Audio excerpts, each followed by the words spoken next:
tell him, in Malaysia, if you see orangutan will kill you first, not you kill the orangutan first.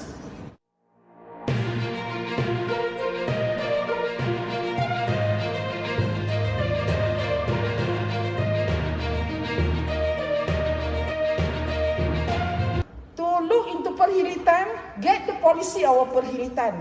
Perhilitan ada policy. You think they simply go and kill orangutan? Even lions and harimau, tigers also, when they see, they don't kill.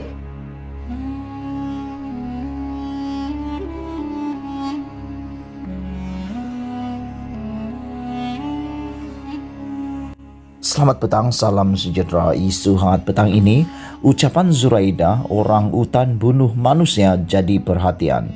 Berita sepenuhnya. Menteri Perusahaan Peladangan dan Komoditi Zuraida Kamarudin mempertahankan institusi industri minyak sawit di Malaysia, termasuk dakwaannya bahwa industri itu tidak mengancam populasi orang utan di Malaysia.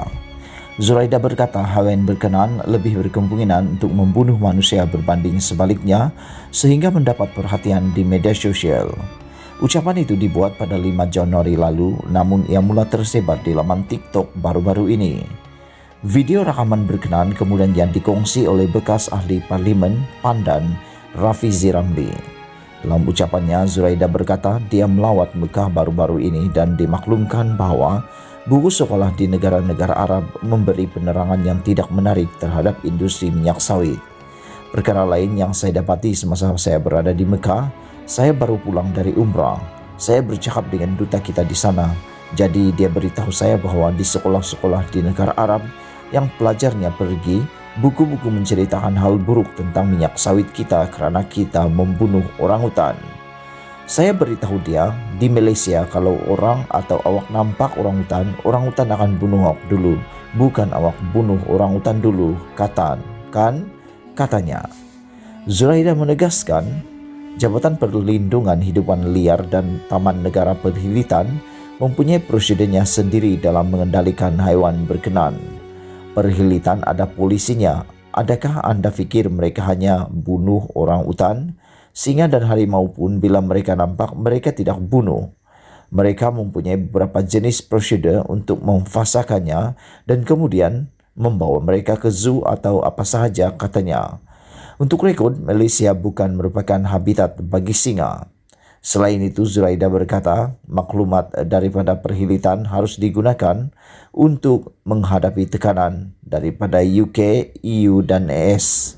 Dia juga mengumumkan bahawa buku mengenai kelapa sawit akan dipromosikan di sekolah-sekolah Malaysia. Kita akan melancarkan buku-buku ini di sekolah-sekolah di Malaysia. Ia mengenai kelapa sawit supaya kita menghidupkan semula pengetahuan mengenai kelapa sawit di kalangan anak-anak dan penduduk kita supaya mereka boleh membawa ini untuk masa depan. Kita perlu mengingatkan generasi muda kita tentang minyak sawit, komoditi nombor 1 kita. Kita perlu mengekalkannya dan kita perlu menjaga dan mempromosikannya, katanya lagi. Zuraida menambah bahwa Malaysia juga harus melibatkan Kementerian Pendidikan di negara lain untuk memastikan mereka tidak memburukkan minyak sawit kita dalam sukatan pelajaran mereka. Sekian isu hangat petang ini. Jangan lupa tinggalkan komen anda, sila tekan butang subscribe dan kita jumpa lagi. Bye-bye.